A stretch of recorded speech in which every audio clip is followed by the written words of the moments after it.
So I ask you, please, when you come together and listen to this, you're not here for Bobby Kahn, great. Words are easy.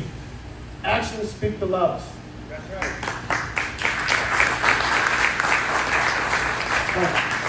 There's Debbie. That's your movement, man. There's the vice chairman. You got me confused with the gentleman. I'm over back. Look at Mike. I see Mike. Yeah, I was going to tell that. So guys, thank you very much. Bobby, thanks for letting me come out, man. I think the job you've done has been phenomenal so far. Definitely good work.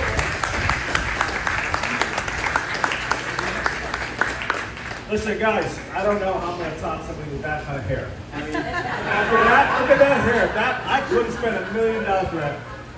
Michael, stop 1 second. Okay, let me just say something. I met this guy. Actually, I didn't meet him. I watched him on stage at last year's rally. What was that? July, right? For President Trump. And my wife over there says to me, she goes, I don't know who that guy is, but that's the only goddamn Republican that I trust besides Donald Trump. I'm like, really? Why is that? She goes, my wife's a good judge of character. And after that, I was like, okay, I got to know Michael. I'm like, I get it. Michael, I appreciate everything you do. And you know what? Nevada appreciates everything you do. And thank you for doing this today. Thank you. And together, we're going to go thank you, guys. Day, the U.S. attorney came and he dropped his pants and he said to my lawyers, we'll dismiss all his indictments. As long as he pleads guilty to 1 count, he can go home today. And my lawyer comes in, he goes, what do you want to do? He goes, it's COVID. You're going to be sitting here for 3 more years before you go to trial. I called my wife and said, if I do this, I become a felon. And she said, it's been 6 years. Make it go away. I pled guilty that day. They dismissed my indictments. They released me from jail. I was supposed to get sentenced in 2 months. But the U.S. attorney said to my lawyer, I want 5 years from your client. And my attorney said, you can't get 5 years for this. He pled guilty to $165,000. That's what he pled guilty to. That's what I pled. Get vaccinated. We're going to send you to a higher, like a maximum security prison. I'm a white collar guy. I'm supposed to go to a camp. Well, if you don't get vaccinated, that's where you're going. I didn't want to do it. I fought 2 more months. Finally, so the day before I had to surrender to prison, I went to go say one last time to the horses. I said goodbye. And there was a horse in his paint, black and white horse. And I put him away every night. He refused to go in that night. He stood there. He just wanted hugs. And that was the day I decided, I'm going to fight for these wild horses. That's right. But, so now, I go to prison. I'm in there. I'm supposed to serve 8 months because President Trump signed the First Step Act. And I'm only supposed to do 4 more months because I've already done 8 months in jail. They said they lost my paperwork. They kept me in custody for an additional 4 months. On December 13, 2023, I was released from prison. I got on a plane. I landed in Las Vegas at 6 p.m. And when I walked out of the airport, and I got in the car and I saw the Vegas Strip, I said to my wife, I said, now I'm going to fight back. And I said, they're not going to like the way I fight back. And you know what I did? During my 10 years that I fought this government, and Mike, how long? It's painful. You've been doing it for 5 years. I've been fighting it. I fought it for 10 years. Bankrupted myself. Well, during those 10 years, this time, I learned a lesson. I saw people suffering. I saw the people in prison. I saw the veterans on the streets. I saw the businesses being crushed. I saw President Trump being crushed. President Trump is the only man that can sustain $50 million in legal fees, fight 94 indictments. And I said to people, I said to my lawyers, I said, hold on. I said, what happens the next time when you get a guy like Mitt Romney and they try to threaten him like this? He's going to bow down, he's going to kiss that ring, and he's going to sell us out. We need to change this system. So I sat back and I put a plan together. And it wasn't a plan for me. I met Jesse Law, I met Michael McDonald, Devin Lindsay, and I met a lot of other Republicans. And one day I get a phone call. You ever hear of Marjorie Taylor Greene? She comes to town. We spend the day together. And she just hits me at lunchtime. She goes, why don't you do something about it? Why don't you come out to D.C.? Why do I want to come out to D.C.? Well, you know how to fight. First off, I wouldn't take a picture with her. And she said, why wouldn't you take a picture with me? I said, I'm a convicted felon. She said, my favorite president's a convicted felon, 34 times over. She goes, get over here and take a picture. So, you know what we did? Donald Trump was just found guilty on 34 indictments. So I took her to go see Al Capone's car. I said, if you're going to talk about felons, let's just take you to see Al Capone's car. And she made a video that day, and she posted it, and it was on CNN that night because she was in Al Capone's car. And that was the day I decided, okay, maybe there's something here. And we were at a Republican event. And my wife's sitting next to me, she says to me, she goes, instead of you screaming at all these people, why don't you run for office? I said, why would I run for office? I said, are you kidding me? So, my frustration was this. I sat back and I looked at the whole army of candidates running for Congress, for Senate. Don't take offense. But you know what I saw? I saw weak people. People that don't know how to fight. People that are sellouts. People that are rhinos. They claim to be a Republican, but they're not. People that will sell you out, they'll sell their mother out. And then on top of that, these politicians have no clue what you need, because these are country club establishment politicians. Like this man said here. How does that person know? They don't even go out to the neighborhoods and ask the people, hey, what do you need? What's wrong with you? What works for you? And I said, you know what? If anyone can do it, I can do it. So I called up my lawyers again. I said, I think I want to run for office. And one of my lawyers, who was Johnny Cochran's partner, he said, are you retarded? He goes, you just went through hell for 10 years. You want to go back in the press and get slammed? I sat down with Jesse Law and I said, hey, I think I want to run for office. He's like, all right, let's sit down and talk. We're supposed to meet him for 10 minutes. Like you said, it was a 3-hour-long conversation. But I said to Michael and Jesse, I said, if I run, I'm putting my past out there. I'm not hiding from it, because I don't want that to be the October surprise. I want the people to know, this is me. This is my past. But let's focus on the issues. Let's focus on what matters. Let's focus on how we can make your life better. I'm not going to run on an agenda handed to me by a campaign consultant. Sorry, Chris. I'm going to run on my agenda, because that's how I've lived my life. I've lived my life according to the man in the mirror. I've never bowed down to anybody. I don't answer to anybody, and I never will answer to anybody. And then I put together a common sense agenda. I said, all right, let's look at the issues here. Vegas is struggling. Veterans are struggling. Business owners are struggling. We're running out of land. Education is in the goddamn toilet, right? And the list just kept getting bigger and bigger and bigger. So I looked and looked and looked, and nobody was doing anything. And I'm looking at a professor who's been in office for as long as most people that live here know, and has only passed one piece of legislation, and that was to change light bulbs. That's it. No one can actually tell me what she's done. So now, I decided I'm actually going to go run for office. You know what the government did? They didn't want me to run for office. They tried fighting me, but I'm allowed to run. A convicted felon can run for office. And we fought. It was turned into a long battle, again, a couple months. There's a man in here right now, John Spilatro. Stand up, please. I want to say thank you to that man. He's an attorney here. Okay?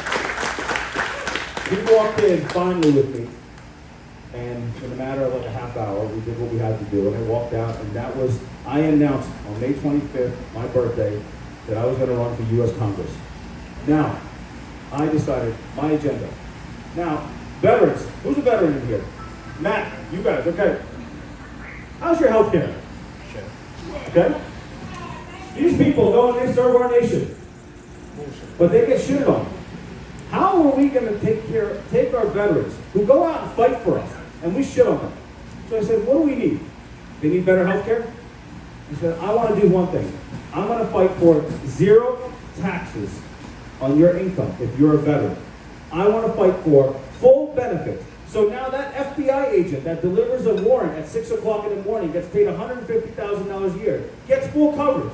But the guy that goes out there and fights, gets injured, he can't get his claim paid. He might only get 30% of the claim. Why? They should get the same exact coverage that FBI agent gets. Right? They should get, and you know what? off because they were away. They come back, they have PTSD, they're missing a limb, they're hurt, their backs hurt, whatever hurts. Why should we take more money from them? Because we're drunk on just money. We're just gouging people for taxes. We take in $4.9 trillion a year, and we're blowing $7 trillion a year. If I did that in my business, I'd be bankrupt. I'd be in a prison if I was running a publicly traded company. So I said, okay, we can do away with that. That's one of the things I want to fight for. The other thing I want to fight for, look at us. We live in Las Vegas. What's happening with Vegas right now? People are struggling. Casinos are struggling, right? Now, my opponent, Dina Titus, she goes out there and she blames President Trump for this. Democrats have amnesia. So in 2020, if you lived here, you understood what happened. They shut down the city. Well, when you shut down the casinos, they got to pay bills. They went out and they sold their land. When they sold their land, they have to lease this land back at $100 million a year.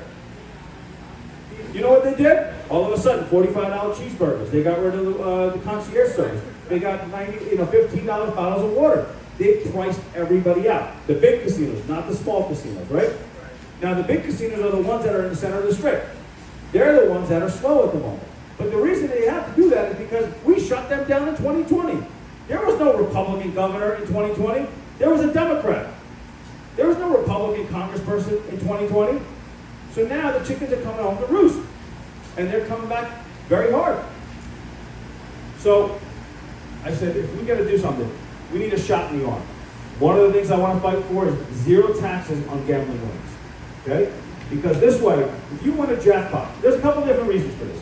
You win a jackpot, they got to shut the table down, they got to do paperwork. On top of that, these people that are working in ballet, they're working, doormen, they're working in service industry jobs. They're not getting the tips anymore because the guy's like, I'm paying $45 for a cheeseburger. I'm not going to tip you. The buffet is gone. I'm going to pay $500 for a meal for two people. I'm not giving you the $100 tip I used to give you. So their income dropped.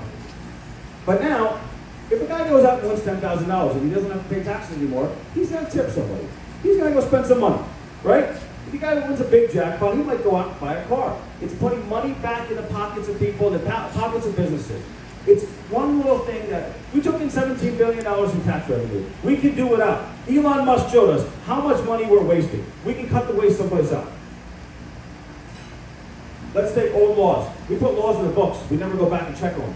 In 1971, we signed President Nixon the cash reporting law of $10,000. In 1971, you could have bought a car for $3,000 and a house for $10,000. You can't do that today. But yet every time you walk into a business or a casino with $10,000, they want to do paperwork. You go into your bank, they want to do paperwork. It bogs businesses down. But if we update it according to inflation, which is common sense, which none of these politicians have, let's make it $100,000. You got a car, you're in a car dealership, right? If somebody walks in, what do you got to do with $10,000? Absolutely, right? But if they walked in with $90,000, how much time would you save? Would we be happier? Okay, right? And same thing with casinos, same thing with car dealerships, same thing with, doesn't matter what you sell. And going into the bank, it's your money. Walk into the bank, deposit $90,000. Uncle Sam doesn't need to know everything about us. We have the world's biggest prison population. 1 in 5 Americans has a criminal record, including our president. We have an 87% recidivism rate. You know what that means? That means that every person that walks out of prison, 87% of the chance that they're going to go back to prison. We have 80 million Americans with a criminal. That's the 1 in 5. So now tell me something. What happens when you have a criminal record? You can't get a job at Uber. You can't get a job at McDonald's. You can't get a mortgage. You can't get professional licenses. So what do these people do? They go in the shadows. They walk around with a scarlet letter. They can't hold gun rights. They can't get a gun. So if we have 1/5 of our population living in the shadows, how are we supposed to compete with China? How are we supposed to compete with India or the Middle East? We have the worst infrastructure. We have no manufacturing. 2020 should have opened up our eyes and said, hold on, What happens if we go to war with China? We're going to say, hold on, before you bomb us, can we get our toilet paper? Right? President Trump wants to bring manufacturing to America. As a businessman, I look at opportunities, right? So, all right, well, he wants to bring manufacturing to America. But we all know manufacturing in America is very expensive. You want factory work, there's going to be workers that want $65 an hour. Well, you can't build anything here and be competitive with China. So I said, well, we have 4 million people in prison, we have 4.4 million people on probation, and we have obviously the rest of the 80 million Americans living in the country that have criminal records. How about we go to these corporations and say, we're going to give you a tax credit. You build your factory here. We put people in prison. I've been in prison and I know. We don't teach them anything. You think they teach them anything? They tell you that there's programs for them. There's no programs. I would get a phone call, or I would be called up once a month and say, sign your name here. You took a class. I didn't take a class. You did. Sign it, otherwise you go in a hole. So these people, there's people in these jails that are nonviolent offenders. They go there and they actually learn crimes. And then when they come home and they can't get jobs, they go commit crimes because it's hunger is a motherfucker. You gotta feed yourself. So I said, why don't we put these people to work? We go to this corporation and say, you build your factories here. You employ the people sitting in prison that are nonviolent. You pay them minimum wage. Okay? Minimum wage, tax-free. You know what these people do now? Instead of their families like leeching off of welfare and food stamps, now these guys are in prison, working. They can send money home to their families. On top of that, now they feel worthy.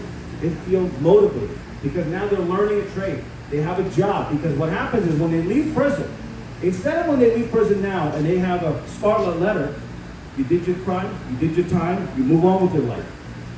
Now on top of that, on those factories, you put the veterans, you put the homeless people in there that can't go get jobs anywhere else. And these companies are getting tax credits for hiring these people, training these people, and giving them a second chance. And now if you put those 80 million people back to America, America is a force to be reckoned with. Because we won World War II, because we built shit here. We turned our factories into bomber factories. We turned our factories. It's common sense. No one talks about it. How much money would the government save if we took a lot of those people off of welfare? If we put all those people back to work and they were paying taxes? It's things like this is what I'm fighting for. Common sense.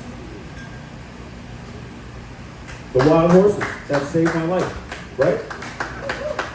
A lot of people don't realize what affects you, but it affects you because we're spending $300 million a year in taxpayer money. Housing horses with no plan. Nobody has a plan. Well, guess what? I teamed up with her, and then all of a sudden, since the last time she was here, 30 days ago today, you were here. What happened? In the last 30 days, since the moment we first talked on this stage, I have reached millions of people online. She has reached millions of people online. We have all types of people, celebrities, businessmen, individuals coming together, not just in this state, all over. So when these putzes that are the establishment look at me and say, that guy's a convicted felon, there's no way he's going to do something. Name one person that's running for Congress in this town that is doing more than me. Not one. Let's go, Bobby. Okay? You know what? Because I can go out. I can walk into a billionaire's office and sit down with them because those guys are my clients. But I can also go onto the east side and sit down and talk to the guy that's slinging crack. Because you know what? I spent time and ate meals in prison with people like him. I know what the veteran needs because I went out there. If you watch me on social media, I'm out every day. My day doesn't end till 1 o'clock. When all my opponents, they sit there behind the desk and they have no clue. Dina Titus, has she ever been to a horse prison? I walked in there on Saturday. What was I wearing? Yeah, I walked in with a suit. Went to this place. I was covered in horse shit. But I did it because that's what I believe in and that's what I want to fight for. Where's that video? You got that video? So right now in my race, I'm running against Dina Titus as a Democrat. And I'm not even going to mention the other people on the Republican side, except for one. Okay, there's this one, I'm going to just say it. I'm going to call her Cookie Crumble Carrie. Because she crumbles like a cookie. Okay? So, watch this. Not this one. Okay. About 3 weeks ago, this woman announced about a month ago that she's going to run for Congress against me. She's a state senator. She's literally the least effective senator in our state, has done nothing, has done nothing. She's a school teacher and a principal. And now this woman thinks because she's at that part in her life, she's entitled, she should be the congresswoman. She wants to run up against me. This woman will crumble. So let me show you how she crumbles. You have it? Chris, where's that video? So, about 2 weeks ago, or 3 weeks ago, I walked up to her, and we were at like this establishment luncheon, which I hate. I hate those luncheons, okay? So I walked up to her very nicely, and I had somebody recording me. And I said, I want to do you a favor. I'm going to set up a town hall. I want 2 hours from you. Unscripted, no teleprompter, no headpiece, no script, and no handler on stage. You and me on stage for 2 hours, open to the public, open to the press. You should have seen the look on her face. If this video ever plays, you'll see it. She looked at me like this. She looked like she saw three-headed monster, right? She just turned around. Oh, there, watch this. Watch your face.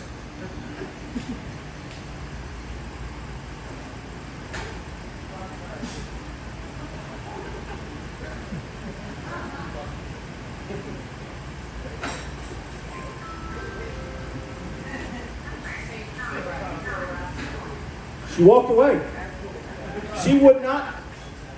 So now, this woman wants to run for Congress.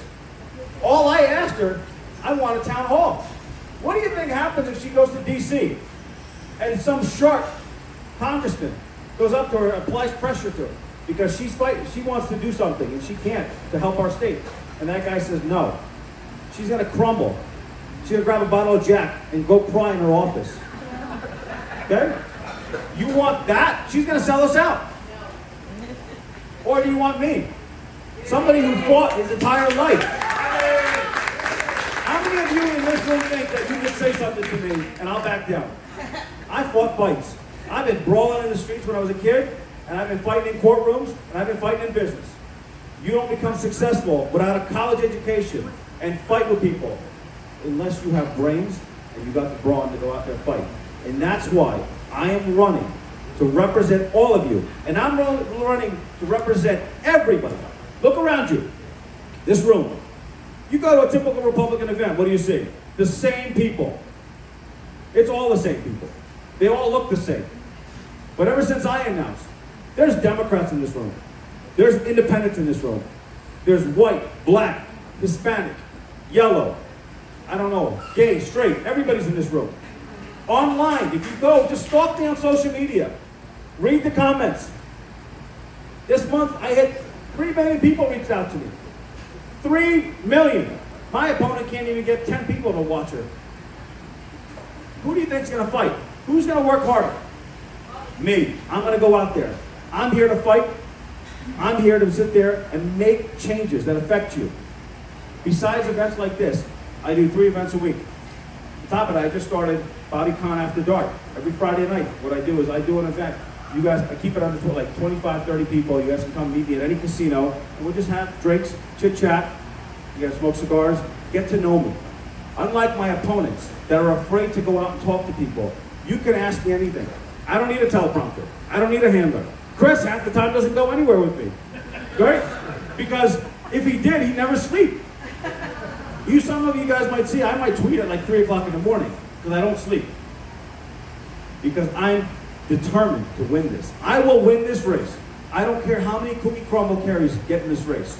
I don't care how many Dinotituses. I'm going to send that dinosaur to a retirement, and we're going to build her retirement home on that horse prison. Okay? Cookie crumble carry.